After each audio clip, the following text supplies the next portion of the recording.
So I get questions pretty often about my sim rig. What setup do I have? Why? How do I like it? What games do I play? Why? Do I run VR, monitors, and all that stuff. And I figured now, with the way the world is at the moment, it's kind of a perfect time to do it. With this pandemic we have going on, and pretty much every race that I know of being canceled, every drift event, every karting day, pretty much everything motorsports in the world is at a standstill, and I've seen a lot of people moving into the sim world. I've got a lot of friends that I go race karts with, and like 5 of them just bought sims, and the other 5 that had sims have all started playing their sims just like me. I've had a sim, and I'm getting back into playing my sim because of all this downtime we have.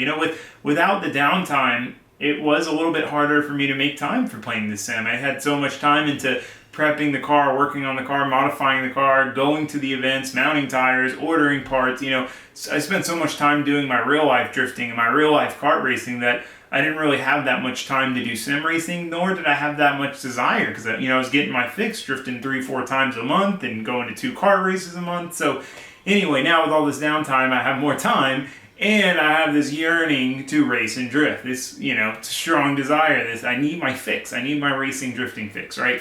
So anyway, I've been playing my sim more, and I figured now was a good time to give you guys a tour of it and tell you why I have what I have and what I think about it, what I would do differently. It's been 3 years now or more. I've been doing sim stuff, so was it worth it?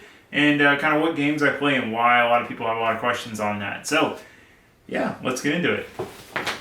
So here she is. Okay, so quick backstory. Basically, I started with a very simple Logitech G27 setup, and the reason I did that is I see a lot of my friends will come play the sim, and then they'll want to get a sim, and I'll start talking to them about how much all this stuff costs, and start giving them kind of their options of different, wheelbases and pedals and shifters they can buy, and they kind of go down the rabbit hole and they get overwhelmed. They're like, I want that. This is really nice. I want that nice, the nicest stuff I can get. And they realize it's going to be $1,700, and they're like, oh man, I don't know if I could do that right now. And then they just never end up doing it. And I wasn't sure before I started whether I would like it or not, whether I would use it. That's the biggest thing. And whether I would benefit from it outside of just having fun, right?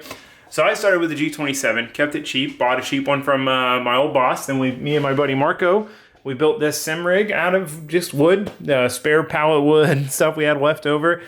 Put this together, built it around the G27, and then did a couple things to make the G27 better. So we got, my friend and I designed a hub adapter and 3D printed it to put a normal 6-bolt steering wheel on it. And then we also took the pedal box apart and basically put a piece of wood on the back when we built this and hung the pedals from the top, so they're kind of like a normal car. And it wasn't a bad setup at all. I had some issues with it, but overall it wasn't a bad setup, and it was a good introduction into the sim world, and it was a good way to find out whether or not I was going to enjoy this and whether or not I was going to use it a lot. Long story short, I did. I started using it all the freaking time, playing after work 2-3 hours a night. I absolutely loved it, and more so than just playing it, I learned a lot from it. So I play Live for Speed. That's the main drifting game I like to play. To me, it has the most realistic physics, and playing that game with friends of mine and learning how to tandem door to door. I'd been drifting for years before I got a simulator. Started playing the sim while I didn't have a drift car. I didn't have a working drift car for 4 years or something like that. Started playing the sim, and before that in drifting, I had never really tandem door to door. Drifting wasn't as advanced back then, and a close tandem was being 30-40 feet away. So I learned how to tandem door to door in the sim and practiced that and got kind of like all the muscle memory down of what I needed to do and when, and that becoming second nature. I went into real life having never tandem door to door and immediately was able to tandem pretty close door to door because I knew what I needed to do because I'd been doing it on the sim for probably 500 hours. And that was when I realized, okay, not only do I play this a lot, but I benefit a lot from it in real life. It advanced my driving significantly. It's worth upgrading. So again, that's a question that's going to be user dependent, right? Some people not worth it. Other people, maybe it is worth it. So anyway, I kind of went through the list of all the different options, and I just landed on Fanatec. Their stuff is definitely physically, quality-wise, that by far the nicest stuff you can get. The wheelbase isn't plastic. It's all aluminum, and it's got a legit quick release with all these little pins, so you can take this whole thing off, and you can... It has just a normal 6-bolt wheel pattern. So I've tried a bunch of wheels. I've got that one on there now. This is the one that I got with it. That you can get a bunch of different ones from them, but I got the drift one. And then I put my trophy steering wheel from winning one of the Lone Star Drift comps on there.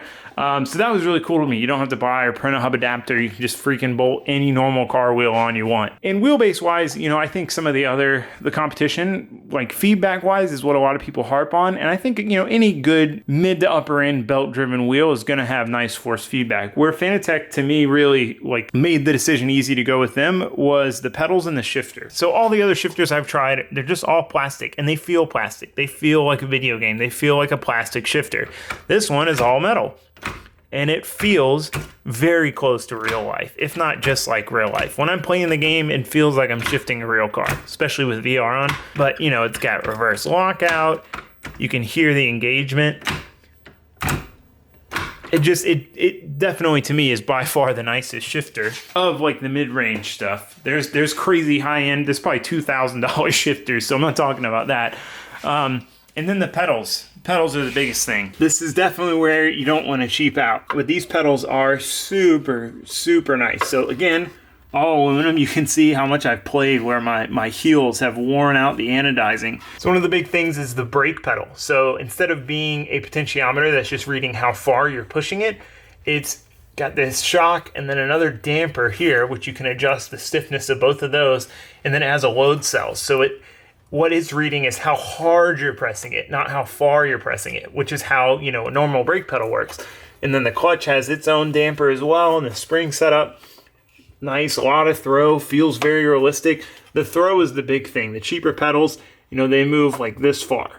And, you know, when you're trying to modulate the throttle, it's kind of hard to when you've only got a tiny bit of movement. But when you have all this range, same with the brake, same with the clutch, makes it a lot more lifelike. So I really love the pedals and the shifter and obviously the wheelbase. But even if you were to buy like a different brand wheelbase, I would highly suggest at least buy Fanatec pedals and a Fanatec shifter. So that's the hardware version of it.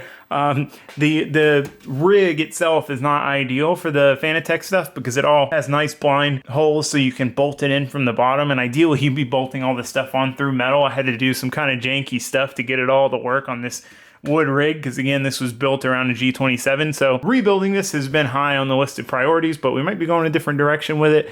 So I'm not going to rebuild it just yet. And it works, you know, it works fine. And then for a seat, I just have a Miata seat. And I highly suggest, if you're going to build one of these, put a stock seat in it. Just put a stock seat. You know, when I built it originally, I had this racing bucket seat in there. And I thought it was so cool. It was going to be the most realistic.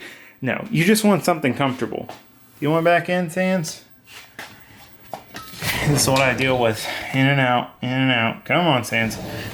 So anyway, you honestly don't even notice that you're in a stock seat versus a racing seat. You're not moving around. You're just staying static. So anyway, I think stock seat is the way to go. This thing's got, you know, it's got sliders, so I can slide it back, slide it up, so anyone can hop in here and adjust it where they need to. The back reclines, and it's comfortable. So when you're playing for 3-4 hours straight, you're not sitting in an uncomfortable race chair when you don't have to. So that's the sim rig itself. For a computer, I went a little overboard on the computer because I was able to kind of justify it by the fact that I, you know, edit videos.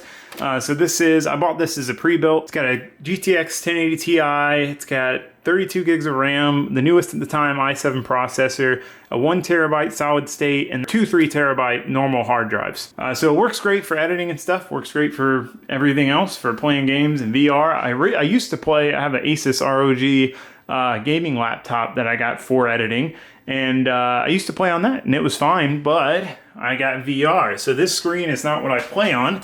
I just have this screen for, especially like for iRacing, you have to select your race and stuff on a screen, and then once you go racing, it comes up on VR. So I just use this screen to do stuff like that, so I don't have to look all the way over there while I'm playing. But yeah, I have VR, the Oculus Rift, and it's really cool. Don't get me wrong, it is really freaking cool, especially non-racing games, all the games you can play, but you know, you can look around in the car, you can see, you know, look back behind you at the seat, you know, it's incredible. However, there's a couple big drawbacks to this. One for me is I got glasses, you know, I gotta take my glasses off, and then you gotta play your game, you gotta put this thing on your head, and then, I mean, you're in it, like you're in the game, which is a good thing because you know, you feel like you're really there. However, when you're sitting like this with this thing on your face for an hour or 2 hours, it does get a little old. And then if you want to do something like check your phone or change something or whatever, you know, you got to take it off, do what you got to do, take a sip of water, put it back on. It's kind of like wearing a helmet. You know, so that is the one big downfall of the VR. I think if I were to do it again, I would do triple monitors, because the other benefit to triple monitors with VR, the screen is essentially in front of you. So if you want to look to see if there's a car next to you, you have to turn your head and look over here. Whereas if you had triple monitors that kind of come out at a pretty aggressive angle, you can see out of your peripherals, oh, there's a car there, or oh, there's a car there, or, you know, what's going on, without having to actually physically turn your head and look. So I think that would be really cool. And then again, fatigue and stuff, you know, I used to play way more before I got VR, and after getting VR, I have played far less. And it's not that it's not fun, it's more fun, but it's just, again, it's so much more involved than just like hopping in this chair, clicking it on the screen and going ripping. You know, there's a lot more involved. So that is one thing, you know, if you're going to do it, I would suggest triple monitors. But, you know, it really just depends on a lot of things. I think the VR is usually cheaper than triple monitors. So yeah, that's my rig. Now let me show you guys what kind of games I play and what those are like. So we'll start with, since I already have it up, some iRacing. So iRacing, this is a very, very fun game, but a very, very frustrating game at the same time. It's not like your normal game. There's no storyline, there's no career mode. It's literally just racing online. And basically you have 4 categories. You have road, paved oval, dirt road, and dirt oval. So the only one I really put any time into is road, and I've got a C license. You start with as a rookie, then D, and then C. So what the different licenses allow you to do is get into different racing series. So like you need a C class license to do this one. You only need a rookie license to do this one. That's oval, but you get the idea. So what makes iRacing unique and very frustrating at the same time is safety rating and iRating, mainly safety rating. So let's see, I won this race. I had a pretty clean race. I gained safety rating. So your safety rating has to be above a certain number for you to advance from one license class to the other. And if it gets too low, like it did when I first started playing this again a couple weeks ago, you can get demoted. I almost got demoted down to D. So it is very important that you maintain a good safety rating. So what that is basically any incidents on track are going to count against your safety rating. The frustrating thing is if somebody hits you, your safety rating is going to go down. If they just take you out, you're in first place, some guy lap down, pit maneuvers you on the last lap, you're going to lose safety rating and you're obviously going to lose the race. So that gets super, super frustrating. But the benefit is it makes the game far more realistic. You have a vested interest in not crashing, not bumping, not going off track. It makes it far more realistic. But again, like in real life, how wrecks and stuff are going to affect you in real life compared to a game, it can be very frustrating. It can and will make your blood boil. But anyway, it's one of those things. Wouldn't really work without it, but can be very frustrating with it. And it seems like they made some improvements. We'll just skip the MX-5 racing. It's pretty fun. I really enjoy it because it's really good action, but it's probably kind of boring to watch. Tuck, you're in my spot, bud. You just don't care? So for those of you who watch the videos regularly, you may have seen Sandy a bunch, but you probably haven't seen Tuck. He's kind of an inside kitty. He doesn't like going outside. It scares him. He's a good cat, though. Right, Tuck? This is how I end up with cat hair all over my room. Alright, Tuck, I gotta kick you out, bud. Sorry. Here, I'll put this by the window for you so you can lay in the sun. Appreciate it, Tuck. Thank you. I really need to change my paint scheme on the cars. I kind of was going for like 90s colors, but I don't know, it looks alright, but the pink, not a big pink fan. So I'm just going to show you guys kind of basically each of the different categories. So again, we have road paved, road dirt, oval paved. So this is obviously paved road. I chose this car. I just got this car recently. That is one downfall with iRacing is you have to pay for a lot of stuff. Like you get a little bit with the game, but generally if you want to try a different racing series, you have to pay for the car, which is like $12 per car, and then $15 per track. So it gets expensive quite quick. But yeah, I bought this car to do this series. It's really fun. It's just the Miatas are good because it's like constant wheel-to-wheel action, whereas these, it's you know, like the cars are so hard to drive. Like I'm doing a terrible job right now talking and driving, but so I've done 3 races so far. with these cars. After I spent a good bit of time practicing to pick the pace up, like we're like 3 seconds off my pace right now, or 2 seconds. But anyway, the problem is these cars are, you know, they're tricky to drive. Like if you nail it, they're amazing, but if you make any mistake, you're done. And it seems like people have be able to qualify and set a fast lap, but then when it comes to the race, they can't keep it together around other cars. So all 3 races, within the first few turns here, I ended up getting into a wreck. And generally, like the first one was my fault, and then I was really careful the second and third time, and like was really cautious, and I'd get to like here, and then someone would get hit by someone, and then they'd go flying into me, and there's like really nothing I could do. So it absolutely demolished my safety rating. And I started doing the Miatas again because they're a little more manageable. I'll try to do a good lap here. A little late on the brakes. I gotta adjust. Oh, I'm more off. You touch the grass on that corner, any corner really, you're done. I gotta adjust the brakes. Like I have them really sensitive for the Miatas because you can't even really lock it up in the Miatas. But it's way too sensitive on this car. Yeah, the Miatas are really fun because it's good wheel-to-wheel action. The problem is the Miata class is a rookie class, so you get a lot of, completely inexperienced drivers in there and a lot of people who haven't quite figured out racecraft yet, and basically they just go for any pass at any time, even if it makes absolutely no sense to pass at that point in time, or even if they're slower than you and you're just stuck behind someone else, they'll just dive down the inside like a bunch of angry bees. It can be frustrating. So it's easier because the cars are easier to keep your safety rating up, but it's harder because you just have a bunch of people like trying so hard to gain a position at any point in time that aren't worried about their safety rating. And if you're worried about your safety rating, you end up having to concede to them. I can't really speak on what it's like to race these because I haven't made it through this far into the race yet without getting into some massive pileup. Oh, late on that. Alright, I'm going to try to do a good lap real quick, just to show you guys what it's like. It is really cool how fast you can go in these cars because of the aero. Like this turn, you're flat out 6th gear turn in, 7th gear. It feels like... And this is a baby Formula 1 car. This is like 2 or 3 steps down from an F1 car.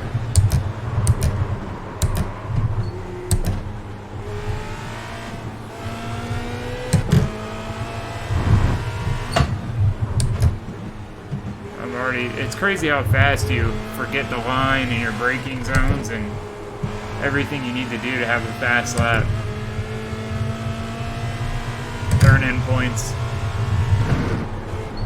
That's the other tricky thing with these cars is your margin for error is very small as far as like if you turn in 10 feet too late, you're screwed. Whereas you turn in 10 feet too late in a Miata or something and you can usually correct it. Whereas with these, you're going to lose so much time if you do that. Alright, well, that wasn't a good lap, but it was a lap nonetheless. Yeah, I got to adjust the braking. They're just locking up. Boom. Alright, yeah, so that's road. That's Formula Renault 2.0. Again, this car I had to buy. The Miatas come with it. I don't even know. I think there might be one other racing series that comes with it. Like one other road course, like full series. But what'll suck is you'll buy a car for one of the series. You'll do like 1 week of racing because they change the track every week. You'll do 1 week of racing, and then the next week it's a track you need to buy. And you're like, oh, come on, man. Oh, 410 sprint cars. Ooh. All right, so we're going to do this. See, purchase. I'm going to purchase a 410 sprint car. I'm going to do this because I want to try sprint cars. And if I can do the 410s, it might be worth it. Alright, I'm kind of excited about this one, I'll be honest. Freaking dirt sprint cars. So they have a few like this. This one is one of them where it doesn't count for points. So it's kind of cool because you can pursue your license and take those races seriously and, make sure you don't get in accidents and whatever. And then just kind of have fun and go wild at the same time with these. I don't know if they have a good one for a road course or not. I know they have them for like big oval stuff. And then they have them for this as well. But we'll hop in this practice session here. Just have some fun, see what it's like. Never driven one of these, so it should be interesting. Holy cow. I thought I needed a 410. Jeez Louise. Wow. Did you see this thing just pull the front wheels?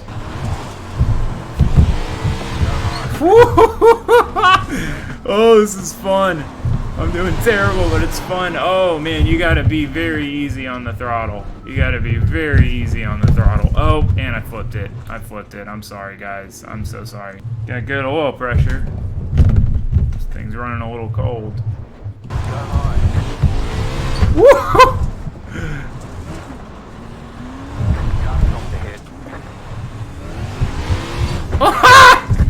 This is definitely worth it. This is definitely worth it.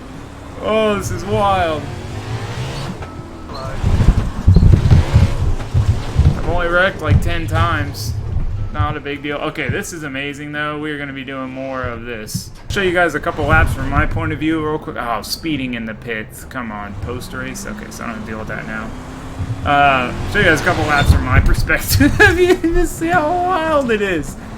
But it does a good job of representing the speed. Like, I'm quarter throttle right now. And then we'll come through here and we'll mat it. Ready? Woo!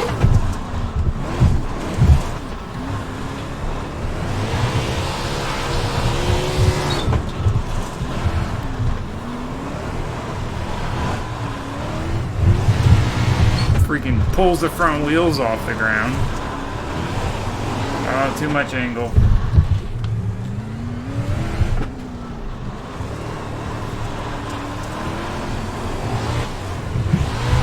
Woo!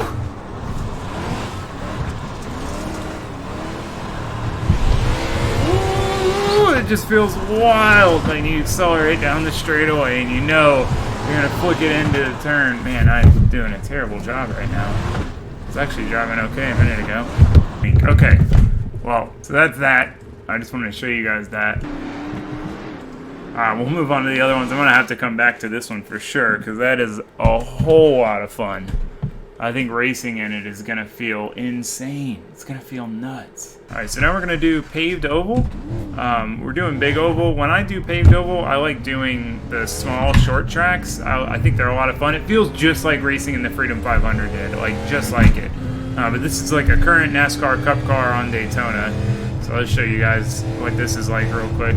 So I haven't really had like a good race in these cars yet, but I'm not a huge fan of the big oval stuff like this just because you literally stay flat out the whole time. Not all of the big ovals, but like this one, you just literally don't let off the gas the entire track. You run the inside line here where all the rubber is, and that's pretty much it.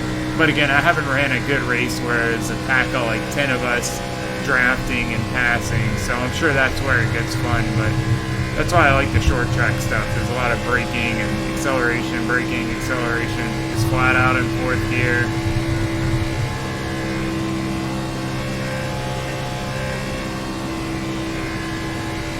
But it's crazy how you can see like the fire suppression system down there, and the ducts over there, and the Honda seat, halo seat.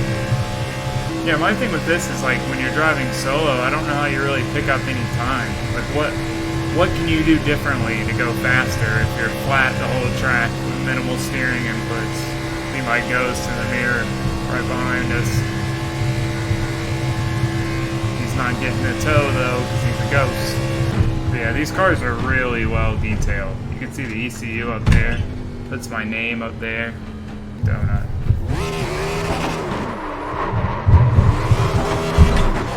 Ooh, I won practice. Ooh. Oh, too much grip. Okay. So that is paved oval. Last but not least, we have dirt road. Dirt road is pretty freaking cool, I must say. So there's rallycross. I haven't done much with that. We'll do this one. All right, so for dirt road, we're gonna do trophy trucks. I don't have a ton of experience in these. I haven't done a race yet in them. I've just messed around with them in practice to see what they're like. They seem pretty fun.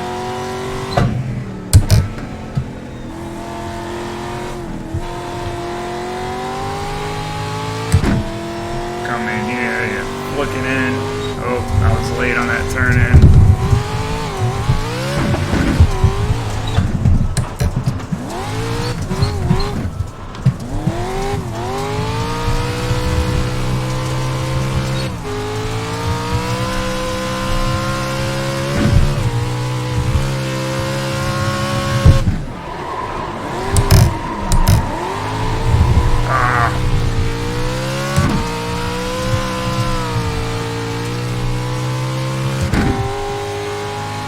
weird because it's like an automatic, but you're shifting it with paddles.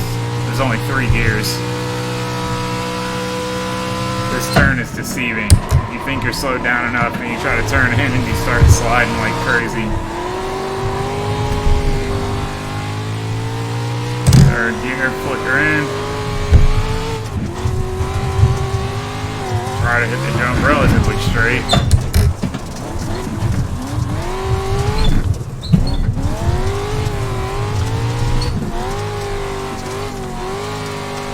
And the grass, you do not want to hit the grass. It slows you down so much, it just makes you slide. I can't decide if like going wide here is good or not. I guess that was quick. No, we lost time doing that. Alright, and that is Dirt Road. Like I said, there's also Rallycross and a couple others. But that one's pretty fun. I guess that wraps us up for iRacing, huh? So that's iRacing in a nutshell. Obviously, there's a lot more cars, a lot more series, a lot more to it. But basically, if you want to drive a racing game that is as close to reality as possible, that is the game. It's amazing in that aspect with everything we talked about. The downfall is it can be very frustrating. It's not like a normal racing game where you just hit reset and it's over. It's if you get into a race and you get in a wreck and then you jump out, you're going to lose safety rating and I rating. So there's that risk factor that makes it so fun and so rewarding, but also so frustrating. I don't really play any other racing games on my sim because to me that's like the best one. It's the most accurate, it's closest to real life. So that's pretty much it for racing games. For drifting, however, there's a couple games I played. The main one, though, is a bit unconventional. A lot of people that drift on sims, they play Assetto Corsa, which is a really cool game. It is an amazing game in the sense that there's so many cool cars, there's so many mods that you can do to the game, and so many cool tracks. And again, cars and the interiors and the graphics are amazing, and wide fab and 800 horsepower. But to me, it's gotten better and better with different cars, but it's still not very realistic feeling to me, especially in tandem. Tandem, it just doesn't feel right. The way the cars move is weird. It's just kind of weird. It's way cooler than the game I play. Don't get me wrong. But it's just, to me, it doesn't feel quite right. So what I end up playing the most is a game called Live for Speed. It's like a 20-year-old game. The graphics aren't very good, the cars aren't super crazy cool, and whatever, but it is by far the most realistic game for drifting I have ever played. I mean, again, I learned how to tandem, door-to-door, left foot brake, all these techniques on this game, and I went into real life, and it all was like one-to-one translation, like worked in real life just like it did in the game. So I love Live for Speed. I'm going to be playing Assetto more in the future because, again, it's really cool. There's always people on it and whatever, but I like Live for Speed better. End of the day. So my handbrake is broken. I broke the cable when I was like moving my sim around and setting it back up. So we have no handbrake, but we're just gonna go no handbrake.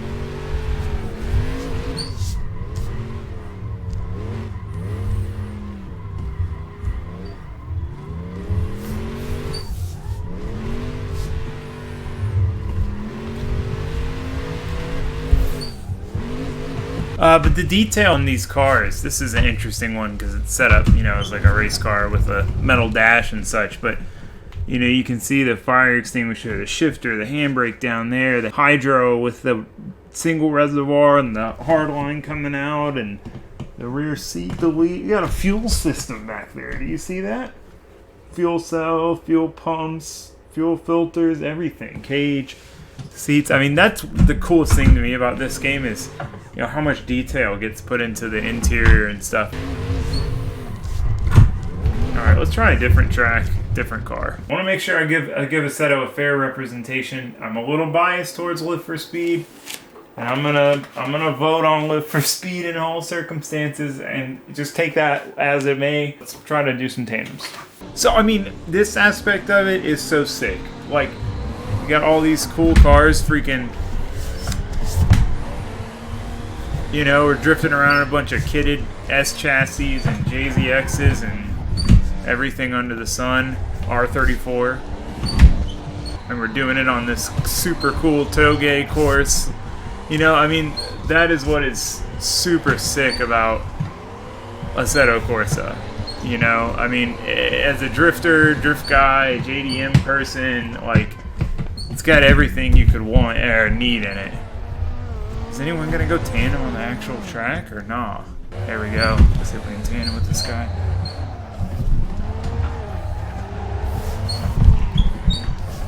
The fronts just have no grip. It's so weird.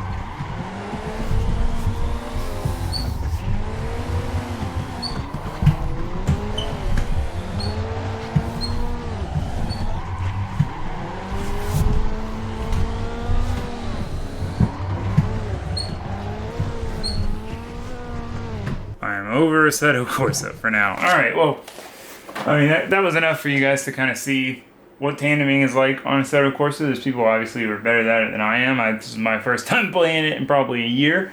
So, yeah, you know, that's it. That's Assetto. Alright, guys, now it's time for some lift for speed.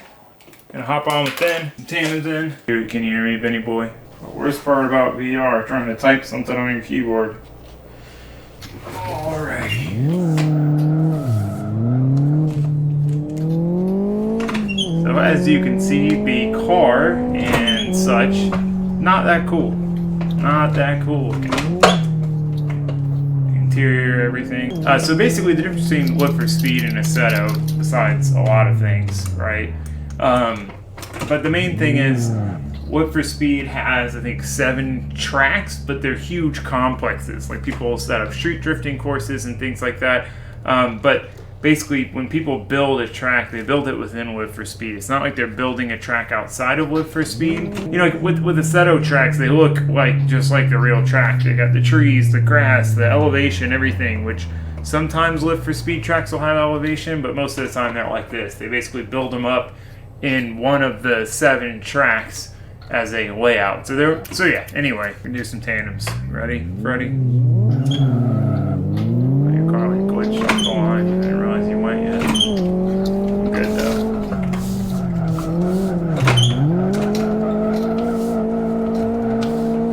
God, every time I go from Assetto to this, I'm just like, whoa, this is so much better. Like everything makes sense again.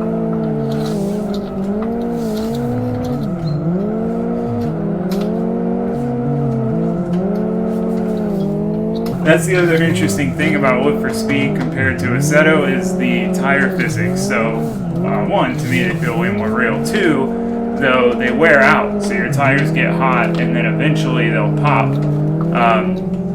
And they lose grip every lap. Like every lap, your entry point, your slow down, your everything is different than the last.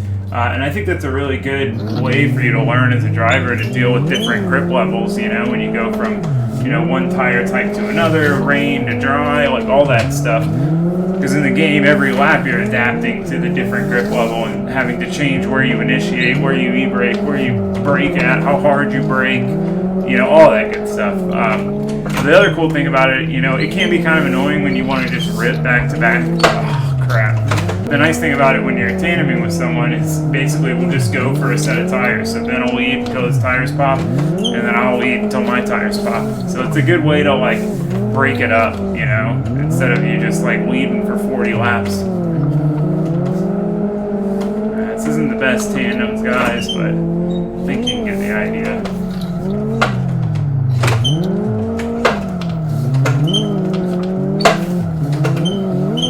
Having a heat brake is making life a little difficult.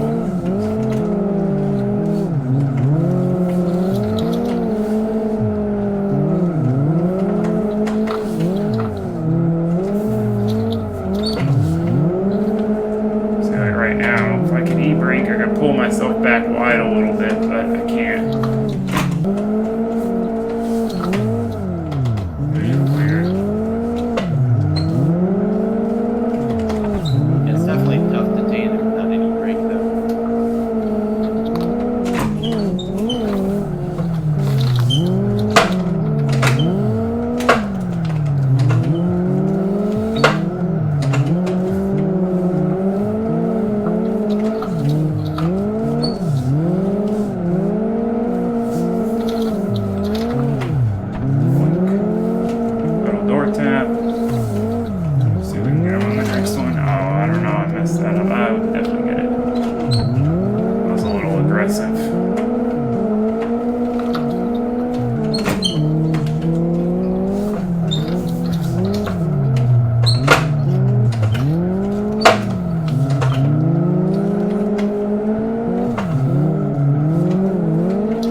tire thing's definitely interesting. As you can see now, I can run like 4th gear.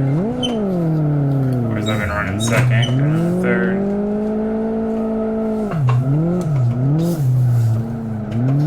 See, I have to really pedal it. Ready? Let's do it, brother.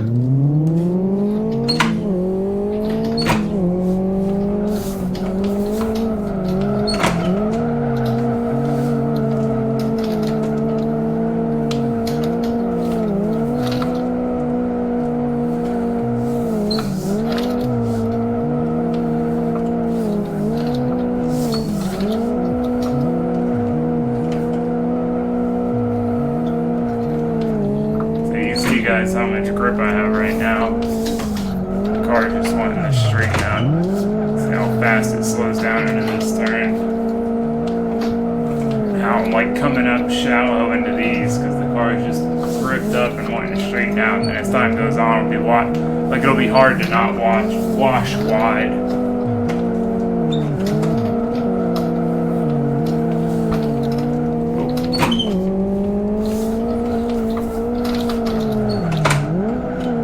Hell yeah, that was a solid one. That was on the angle of stops. You can only really get away with a good backwards entry in the first like 4 laps, because after that you don't have enough rear grip for it.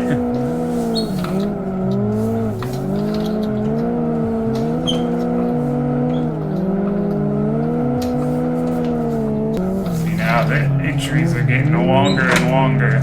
It's initiating early, staying off throttle, and still floating out wide. Tires are about 60%, 70% more at this point. Yeah, I think that's cool because it really changes the whole driving dynamic of the car as the tires start to wear out and you have to adapt like on the fly. I think that, I think it makes you a better driver.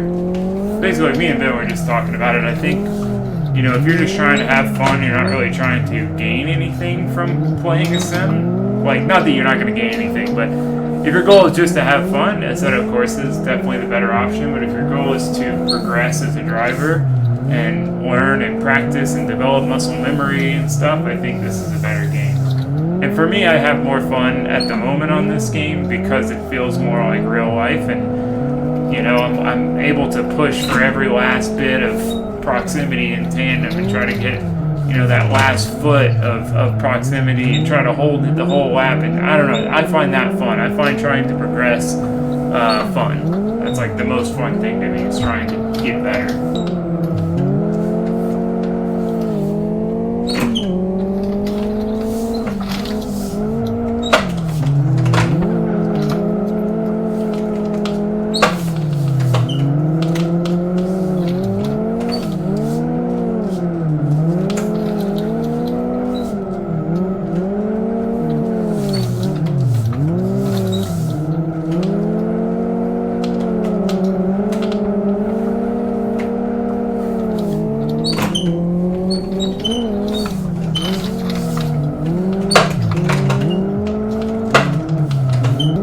Thing is, yeah, the graphics aren't great, but the way I see it is, I'm not paying attention to what his car looks like when I'm tandeming with it. I'm just trying to be on his door. The biggest thing is like the car looks right, and Assetto things that don't look right.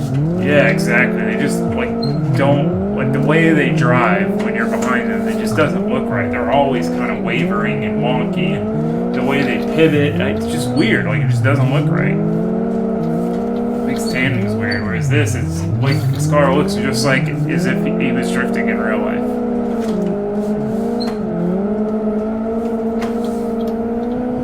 I'll have to do like a side-by-side video of drifting in real life versus lip for speed. Oh, that was a good entry, but I can't scrub the speed. I was waiting for you to get on it, and I was trying to hold back. Yeah, I was trying to keep it from spinning down. That was good. That was on you. Well, see, you can push your limits, try to transition or move out of the way as late as possible, and then you kind of learn that balance. Obviously, it's different with every different car. How long your hood is and stuff. But we're trying to tap them in every corner. There's one. Oh, this one's gonna be hard because I transitioned late. We got it. Just two. Oh! I dove in too hard.